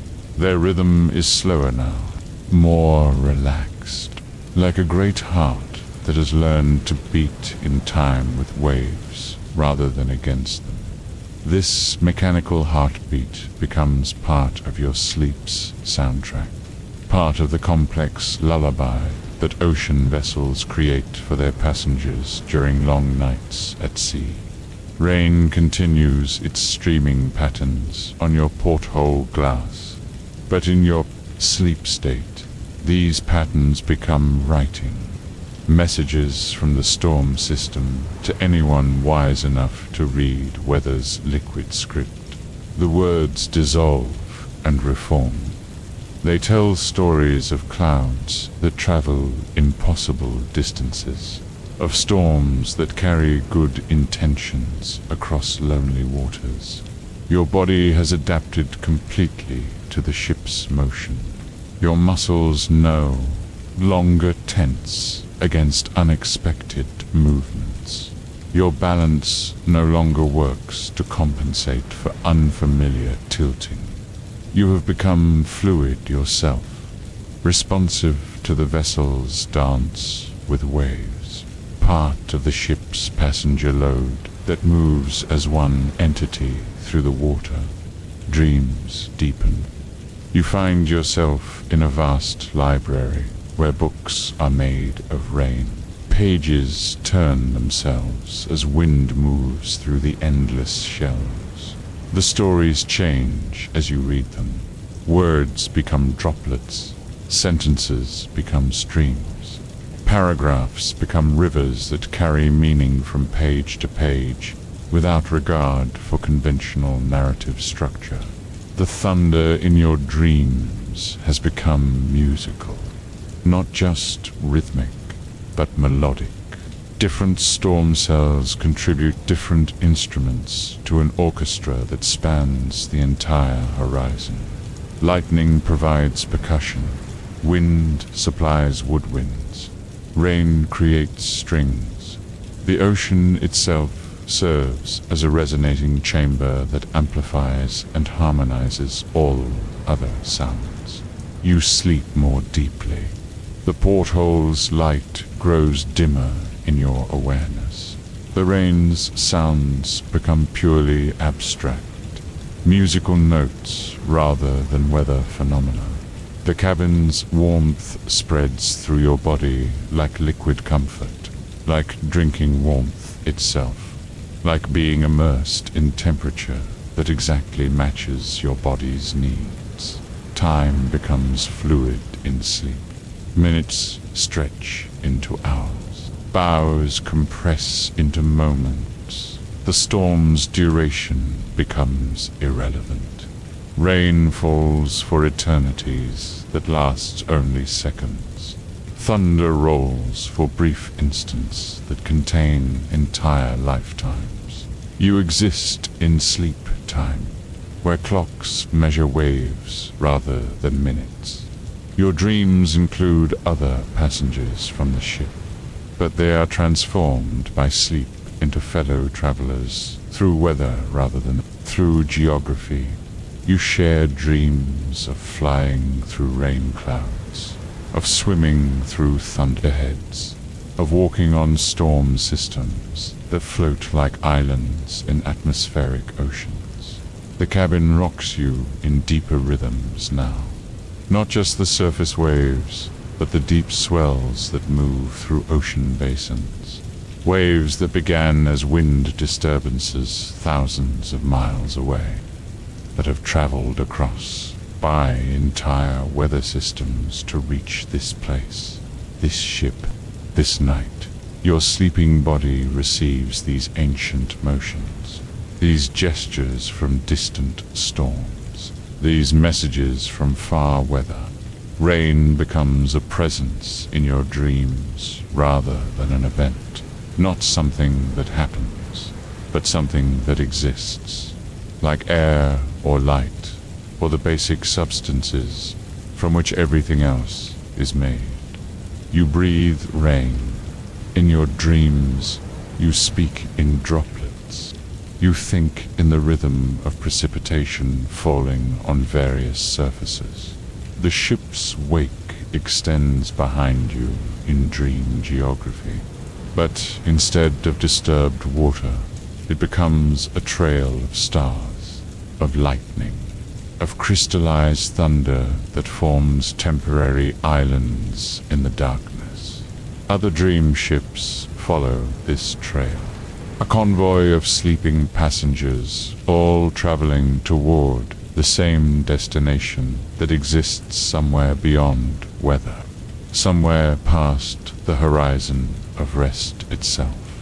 You dream of weather systems that exist only to provide comfort, storms that form specifically to rock ships gently, rain that falls only to create soothing sounds on portholes and deck surfaces, thunder that rumbles purely to remind sleepers that they are safe within vast forces, protected by size and distance and the accumulated wisdom of ship design. Your breathing has become so slow it barely disturbs the cabin's air. Each inhalation brings not just oxygen, but the essence of ocean travel. The concentrated experience of moving through weather while remaining protected, of participating in storms while staying safe, of being carried by forces larger than individual will. The wool blanket has become part of your body in dreams. Its fibers extend your nervous system. Its warmth becomes your natural temperature. You and the blanket exist as one entity. Passenger blanket, traveling through night cabin, across dream ocean, toward morning destination. Lightning flickers outside your porthole, but in sleep, you experience it as illumination rather than weather. The brief brightness reveals dream landscapes where rain falls upward from sea to sky, where ships sail through clouds while fish swim through air, where thunder speaks in the voices of everyone you have ever known, all saying the same thing, all saying sleep, all saying rest, all saying trust the ship to carry you safely through whatever weather remains. The storm begins its slow retreat, not departing, but settling into a more distant rhythm. The thunder's voice grows softer, more widely spaced, like a friend who continues talking while moving slowly away. The sound remains present, but becomes less insistent, more background to your deepening sleep. Rain continues on the porthole glass, but the streams are lighter now, less urgent. They move more slowly down the circular window, like tears of joy rather than expressions of storm intensity. The weather is transitioning from active storm to steady precipitation, from dramatic weather to gentle atmospheric presence. In your dreams, you understand that the storm was never about disruption. It was about emphasis, about underlining the peace found in being safely carried across vast waters. The thunder highlighted the cabin's quiet. The rain emphasized the blanket's warmth. The wind made you more aware of the ship's steady progress through waves. Your sleep deepens beyond dreams now, into the wordless rest that comes only at sea, only when rocked by waters that extend beyond every horizon, only when surrounded by weather that operates according to rhythms older than human time. You sink into rest that is oceanic itself, vast and patient and deeper than measurement. The cabin becomes a capsule of perfect sleep. Temperature exactly right. Motion exactly soothing. Sound exactly calming. Every element has adjusted itself to facilitate your rest. The ship carries you not just across water, but across the distance between wakefulness and the deepest possible sleep. Hours pass, measured in wave sets rather than clock time. The storm moves through its complete cycle while you sleep. Thunder fades to distant rumbling. Rain lightens to gentle pattering. Wind calms to steady movement of air that carries scents from unknown destinations. The weather system completes its work and moves on, leaving behind perfect conditions for ocean rest. Your breathing has become so synchronized with the ship's motion that you seem to breathe with the ocean itself. The waves lift you toward inhalation. They lower you toward exhalation. Your respiratory rhythm has found the frequency of planetary breathing, of the Earth's own circulation of air and water. Dreams return. But now they are dreams of arrival rather than journey, of waking rather than sleeping, of destinations that exist not in geography, but in the state of being perfectly rested. You dream of morning light on calm water, of storms that have passed safely in the night, of weather that has done its work and moved on to bless other travelers. The porthole glass clears gradually in your sleep. Rain streams become fewer and lighter. The diagonal trails of water slow their movement down the circular window. Eventually, individual droplets move like small explorers across increasingly dry glass. The storm's retreat is written in these diminishing water patterns. You sleep through the weather's transition from active to peaceful, from storm to calm, from dramatic sky to settled atmosphere. Your rest is so complete that environmental changes register only as deeper comfort, as confirmation that sleep at sea provides restoration unavailable on land. The ship's motion gradually becomes more gentle. The waves that lift and lower the hull are smoother now, more predictable, like breathing that has found its natural rhythm after illness. The vessels dance with the water, becomes more graceful, more synchronized, more peaceful. Thunder occurs only occasionally now. Single rumbles separated by long periods of silence, like a departing friend who calls back over increasing distance. The sound is friendly rather than dramatic, reassuring rather than attention-demanding. It promises that weather will always be part of ocean travel, but that storms pass and calm returns. Your sleep has reached the depth where restoration occurs, where the body repairs itself from the day's activities, where the mind processes experiences and files them in permanent memory. The storm passage becomes part of your deep knowledge now, part of your understanding of weather and ships and the peace found in trusting both. Rain finally stops. The last drops fall from the porthole's edge and disappear. The glass begins to clear, though you sleep too deeply to notice.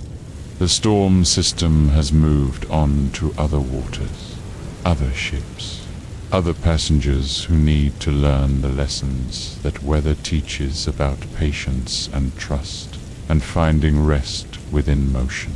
The ocean around the ship grows calmer, not completely still. The sea is never motionless, but more settled, more regular in its wave patterns. The water has absorbed the storm's energy and distributed it across vast distances. What was once concentrated disturbance has become gentle motion spread across thousands of square miles. You dream of waking, but not yet. The dreams are preparation for eventual return to consciousness. Gentle rehearsals for opening eyes and finding yourself in a cabin surrounded by calm rather than storm, by gentle light rather than gray intensity, by the quiet sounds of settled weather rather than active precipitation. The cabin's air has changed quality during your sleep. It is no longer heavy, with storm moisture. Instead, it carries the fresh cleanliness that follows rains. The atmospheric pressure has stabilized. The temperature has moderated. Everything suggests that weather has completed its work and moved into a peaceful phase. Your body has achieved complete rest during the storm's passage. Every muscle has relaxed. Every joint has released its tension. Even your face has softened into expressions of perfect peace. Sleep at sea, especially sleep through weather, provides restoration that goes beyond normal rest. It resets the body's relationship with motion and comfort. The ship continues its patient progress across calm water. The engines maintain their steady rhythm. The hull moves through waves that no longer fight against its passage. Everything has achieved harmony. Vessel and ocean, weather and travel, storm and rest. You have slept through the transition from conflict to cooperation. Your dreams begin to include light, not harsh brightness, but gentle illumination that suggests dawn's approach. The light in your dreams is golden rather than white, warm rather than cool. It speaks of morning after storms, of clear skies after rain, of destinations that become visible when weather clears. The porthole glass is nearly clear now. Only occasional droplets remain. From the night's rain, they cling to the circular window like small lenses, like final tears from weather that brought good gifts. The glass will soon be transparent again, ready to reveal whatever horizon the morning will offer. You rest in the deepest sleep, where time stops and restoration begins, where the day's experiences are integrated into permanent understanding, where the storm becomes part of your knowledge about weather and ships and the strange peace found in surrendering to forces larger than individual will. The wool blanket has maintained perfect temperature through the night, neither to warm nor to cool. It has adapted to your body's needs as you slept. Like the cabin itself, like the ship itself, it has learned to provide exactly what ocean travel requires, exactly what storm passage demands. Your breathing continues in perfect synchronization with the ship's motion, but now the motion is gentler, more predictable. The waves that lift and lower the hull have found their settled rhythm, their post-storm peace, their return to the ocean's normal conversation with vessels that cross its surface. Dreams of arrival grow stronger, of waking to calm weather and clear horizons, of discovering that storms pass and leave behind perfect conditions for continued travel. The dreams prepare you for return to consciousness in a world where weather has completed its work and moved on. The cabin holds you in perfect comfort as sleep begins its slow retreat, like the storm. Sleep will not disappear suddenly. It will fade gradually, gently, leaving behind the deep rest that only comes from sleeping through weather, while trusting ships to provide safety, while trusting storms to bring renewal rather than destruction. Rain has stopped completely now. The last drops have fallen from sky to sea. The storm system has moved beyond the ship's horizon. It continues its work elsewhere, bringing necessary moisture to other waters, teaching patience to other travelers, demonstrating that weather systems are benevolent rather than threatening when encountered with proper preparation and attitude. You sleep the deepest sleep, dreamless now, pure rest, pure restoration, pure surrender to the gentle motion that carries you safely across vast distances. While storms pass overhead and leave behind perfect conditions for peaceful travel, for quiet progress toward whatever destination waits beyond the slowly clearing horizon. The ship rocks you in the Earth's own rhythm, the ocean's eternal heartbeat, the pulse that has continued since water first covered the planet's surface. You rest within this ancient rhythm, part of it carried by it, restored by its patient repetition that counts time not in minutes but in waves. The cabin embraces you with perfect temperature and gentle motion. The blanket provides exactly the warmth needed. The bed offers exactly the support required. Everything has aligned itself to facilitate the deepest possible rest, the kind of sleep that only comes at sea, that only occurs within the motion of ships crossing patient waters. Morning approaches. Though sleep keeps you unaware of its gradual arrival, light begins to change quality beyond the porthole. Not brighter yet, but different, warmer, more golden, less filtered through storm clouds, and more direct from a sun that has been hidden but never absent.